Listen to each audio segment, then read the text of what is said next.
Good morning and welcome to the Cauldron of Curiosities. So today I wanted to talk to you about cloud formations, and the picture that you can see as I'm talking is of the clouds last night as the sun was going down. And can you predict from that picture what the weather was going to be like this morning?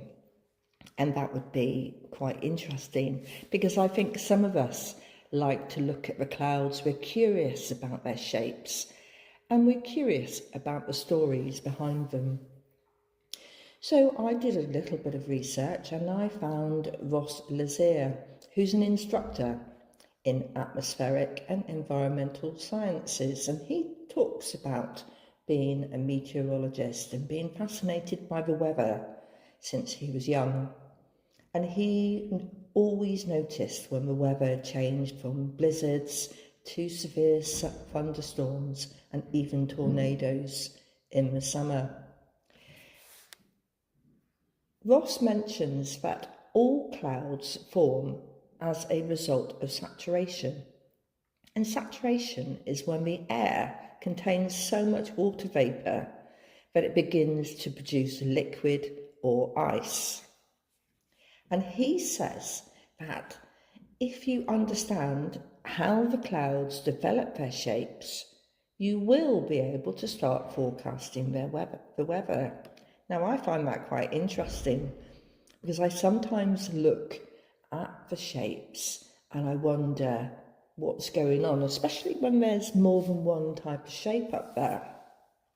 But something that I picked up from my reading is it seems to be quite important how clear the edges are on the clouds on what might be happening. That seems to be a predictor.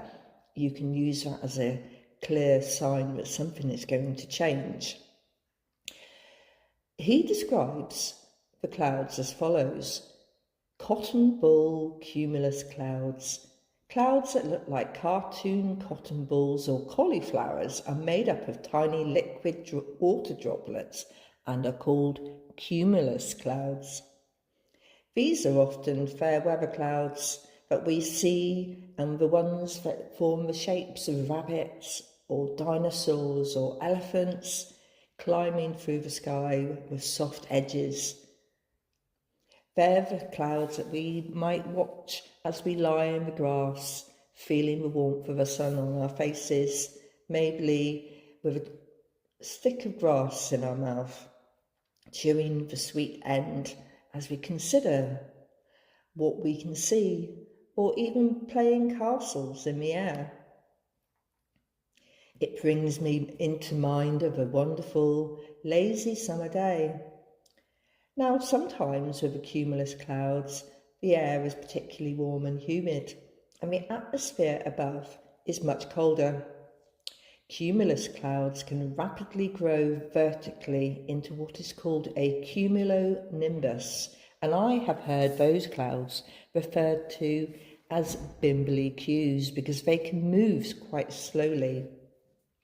When the edges of the cumulonimbus become crisp, it's a sign that heavy rain or snow may be imminent. And then look up in the sky, high up above, and you'll see the wispy cirrus clouds that are high enough in the atmosphere that they are allowing ice clouds to form. Clouds made up entirely of ice are usually more transparent, and you will be able to see the sun or moon through them. So think about that. So the thin, gossamer veil that shifts across the moon could be the cirrus or an ice cloud. They might look like rhubarb stalks if you look at some of them that have been shown on the internet as examples. Cirrus clouds that form atop a thunderstorm spreading outwards can form anvil clouds, and these clouds flatten out on top as they reach the stratosphere where the atmosphere begins to warm with height. However, cirrus clouds aren't normally associated with storms at all. These ice clouds are associated with tranquil weather that are normally in the regions where the atmosphere has more moisture but not precipitation. And you'll see precipitation if you look on the percentages on the weather apps, especially the meteorological app. Then we have fog and stratus. Clouds that are a result of saturation or saturated air can also exist at ground level, and the ground level saturated air is what we all call fog, and we see quite a bit of that in the southwest. In temperatures below freezing, the fog can not frog, but you might find frogs in the fog, fog can actually deposit ice onto the ground, and that is called rime ice. That's R-I-M-E ice. You may have seen that, so if you have seen rime ice, please do comment and let me know what you found.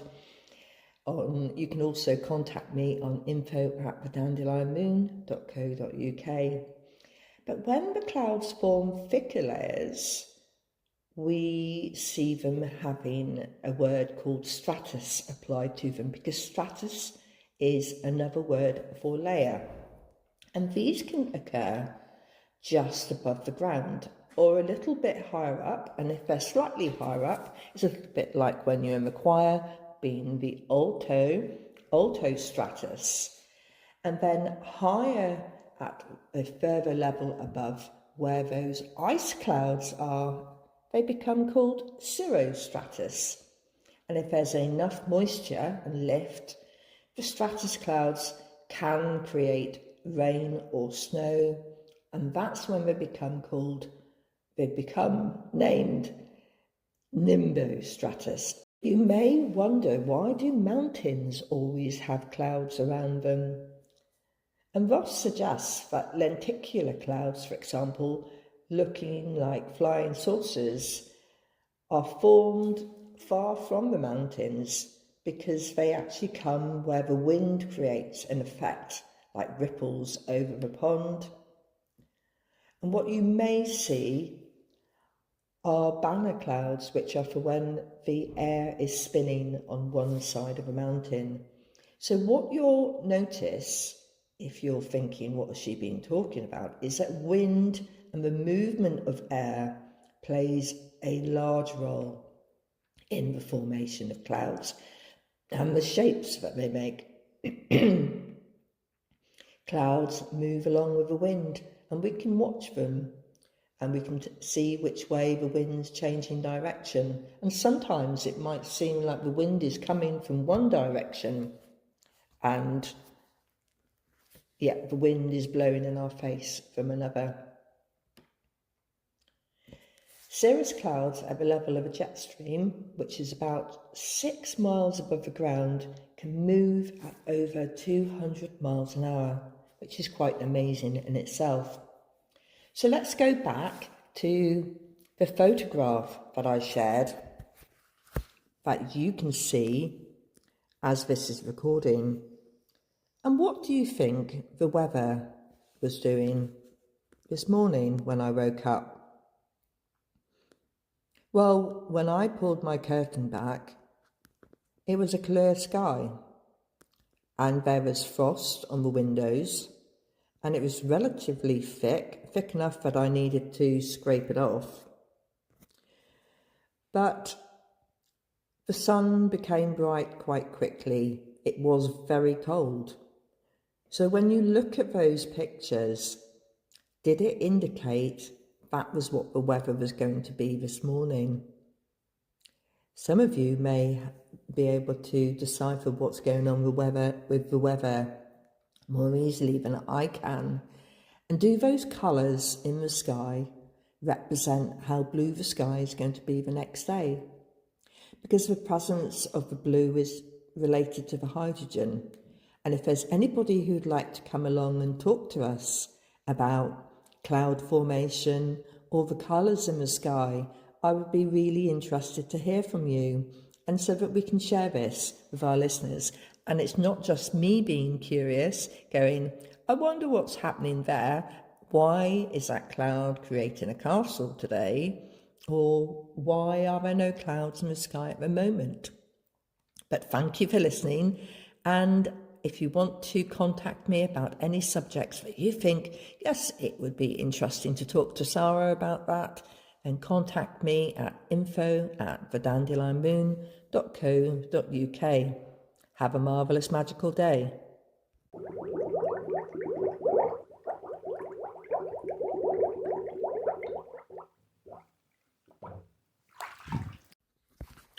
Do you ever wonder why we see faces or castles or rabbits in the clouds? I did actually go and have a look to find out what this was all about. And apparently this is a psychological phenomenon called pareidolia.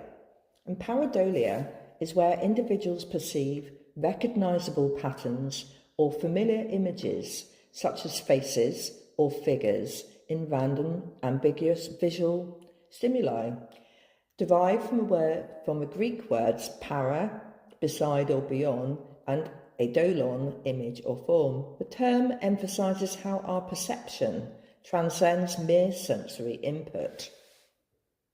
Historically, pareidolia has fascinated scholars, artists, psychologists and philosophers alike, reflecting humanity's innate desire to seek patterns and meaning in their environment. But why does it happen? So why do we experience pareidolia? Pareidolia is rooted in the human brain's evolutionary adaptation to recognise faces and to make meaning out of things. The human brain possesses specialised neural pathways, especially sensitive to facial recognition. This is known as the fusiform face area. This region, located within the temporal lobe, plays a crucial role in rapidly identifying and interpreting facial features essential for social interaction and survival.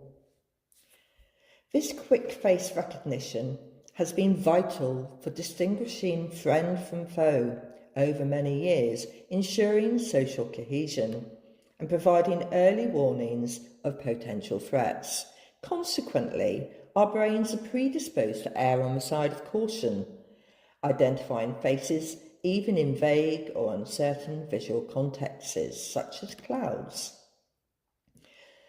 Clouds are probably the most universally experienced form of pareidolia. The drifting clouds form, as we've mentioned before. I've seen rabbits, I've seen crocodiles, I've seen people floating like a mermaid through the sky. And this morning, there were very few. There were more, as I said, they looked like the ice clouds. They looked like rhubarb stalks to me. But if you want to read more about this, the reference that I had was simply put psych, which is looking at the psychology of why. But what I would like to finish with, as this is part 2, is a poem which came to mind. And it's I Wandered Lonely as a Cloud by William Wordsworth. I wandered lonely as a cloud that floats on high o'er vales and hills, when all at once I saw a crowd, a host of golden daffodils, beside the lake, beneath the trees, fluttering and dancing in the breeze, continuous as the stars that shine and twinkle on the Milky Way. They stretched in never-ending line along the margin of a bay. 10,000 saw I at a glance, tossing their heads in a bright, sprightly dance. The waves beside them danced, but they outdid the sparkling waves in glee. A poet could not but be gay in such a jocund company. I gazed and gazed, but little thought what wealth the show to me had brought. For oft when on my couch I lie, in vacant or in pensive mood, may flash upon that inward eye, which is the bliss of solitude, and then my heart with pleasure fills, and dances with the daffodils.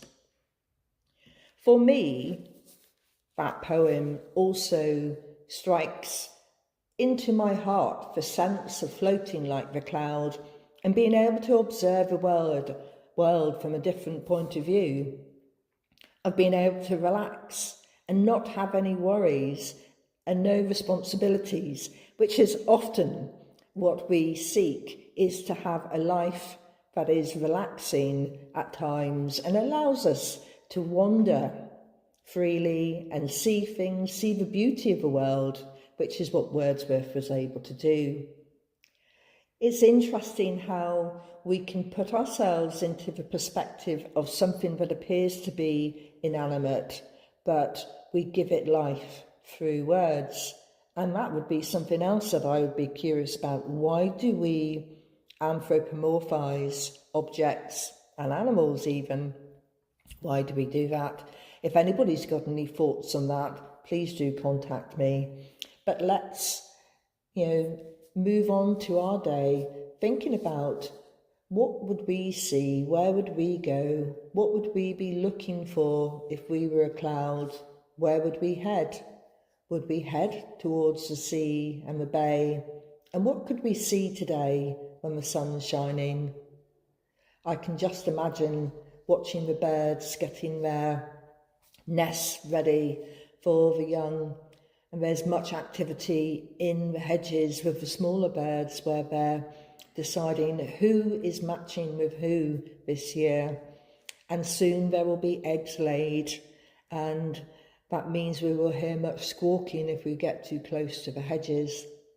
But I can see out of my window in the sunshine that still the branches are forming buds. There are no leaves yet on the deciduous trees in the area I live in, but I did notice yesterday some very tiny bright buds on the tips of a large hawthorn tree that I met, and this tree had many branches twisted as it sat on the edge of a path, and the brightness of those tips was quite beautiful to see. There's the promise of the leaves to come. And if you like to go and forage, those early leaves used to be eaten and still are by some people. And they were known as a type of bread, and they're a very tasty treat if you like to eat from the hedge. But have a marvellous magical day from Bumblebee and I.